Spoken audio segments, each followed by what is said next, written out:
नाशिकमधील विंचूर गवळी या गावात केंद्र सरकार व राज्य सरकारच्या तसेच 2013 साली मंत्री छगन भुजबळ यांनी मंजूर करून आणलेल्या केंद्रीय ऊर्जा संशोधन केंद्राच्या निर्मितीनिमित्त CPRL च्या उद्घाटनासाठी केंद्रीय ऊर्जा मंत्री श्री मनोहर लाल खट्टर, मुख्यमंत्री देवेंद्र फडणवीस, छगन भुजबळ, गिरीश महाजन, दादा भुसे व नाशिक जिल्ह्यातील सर्व आमदार, खासदार, अधिकारी वर्ग व पत्रकार हे उपस्थित होते। आदरणीय श्री मनोहर लाल जी खट्टर साहब, केंद्रीय ऊर्जा मंत्री, राज्याचे मुख्यमंत्री सन्माननीय देवेंद्र जी फडणवीस, आमचे सहकारी मंत्री श्री गिरीश महाजन, दादा भुसे, खासदार वाजे साहेब, वृद्धि होगी। हमें अत्यंत प्रसन्न है कि माननीय मंत्री श्री देवेंद्र फडणवीस जी इस अवसर पर हमारे भी पधारे हैं।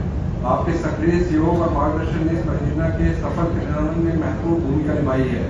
विशेष रूप से प्रतिष्ठित प्रयोगशाला के लिए भारत सरकार द्वारा भूमि उपलब्ध कराना विद्युत क्षेत्र की उन्नति और भारत की प्रगति के प्रति आपकी एक्टिव प्रतिबद्धता का प्रतीक है। केंद्र या ठिकाणी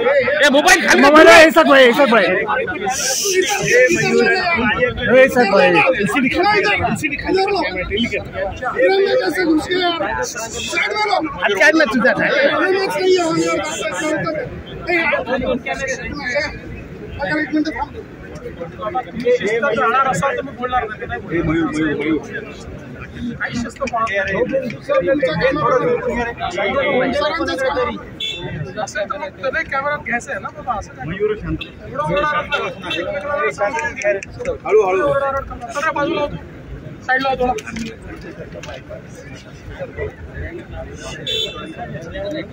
हिसाब भाई खाली करो, हिसाब भाई खाली करो। तुम्ही नीट लावा आणि मला बोलवा।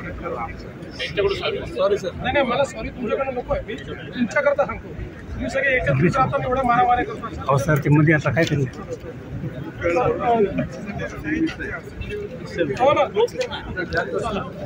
आज CPRIच्या वतीनं तयार करण्यात आलेलं जे रिजनल हात खाली करा आहे त्याचं उद्घाटन देशाचे भारत सरकारचे मंत्री आदरणीय मनोहरलालजी खट्टर यांच्या हस्ते झालेलं आहे।